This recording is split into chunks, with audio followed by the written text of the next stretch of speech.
Hey guys, welcome back to Heavy Metal Horizons. In today's video, I want to talk about my 2002 Saab 9.3 SE Turbo Convertible that I got on Craigslist for $1,200. Now, I've had this car for a while and it has been shockingly fun, and the car has basically convinced me that these 20-ish-year-old Saabs are the cheapest, most fun cars you can buy. Alright guys, now this channel is all about cars and aviation, so if you enjoy checking out any of that stuff and you have not already subscribed, please consider subscribing right now.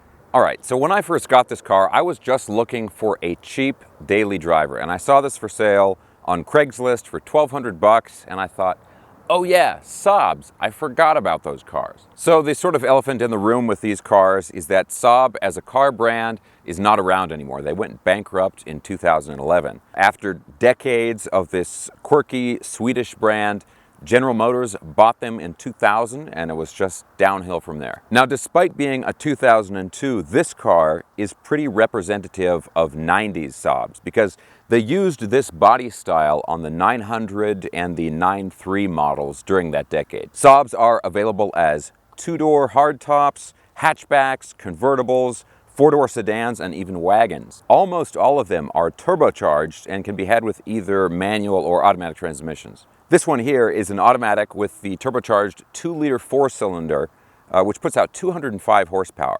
Now, by today's standards, 205 is not a lot of power, but fortunately, these cars are pretty lightweight and they're pretty compact, and so that 205 horsepower can propel the car to a top speed of over 140 miles an hour. Now these days, the best thing about these cars is how ridiculously cheap they are to buy.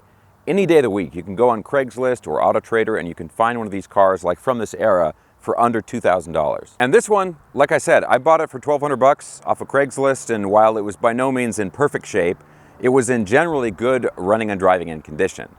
The kind of stuff I've had to fix on it have been things like the alternator, the motor for the passenger seat to move it around, the ignition module, and a couple of the hydraulic lines for the convertible top.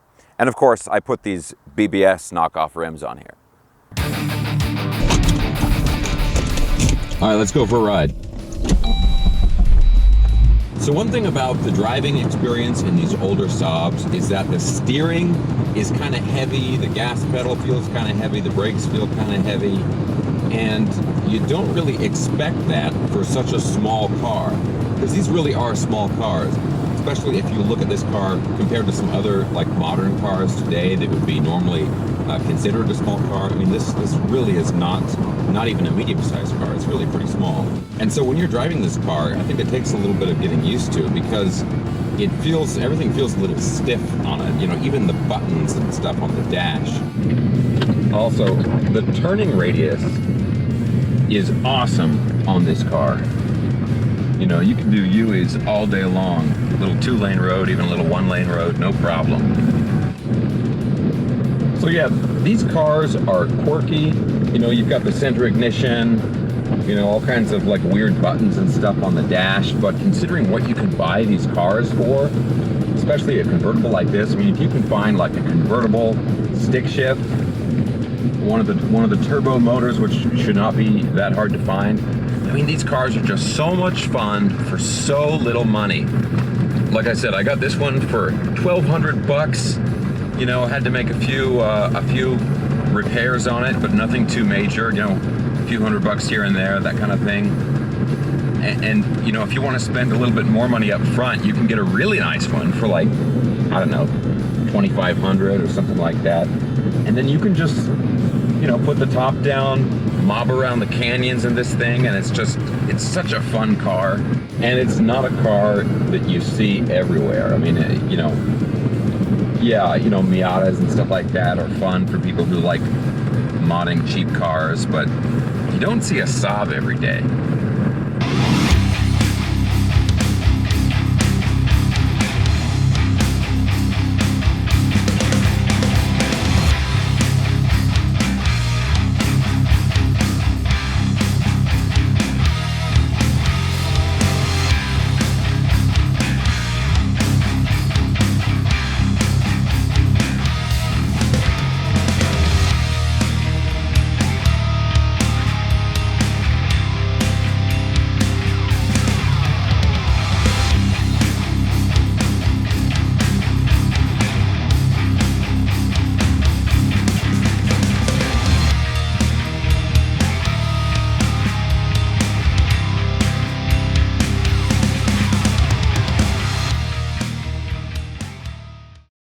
Okay, now as far as working on these cars, fortunately most of the parts are still available.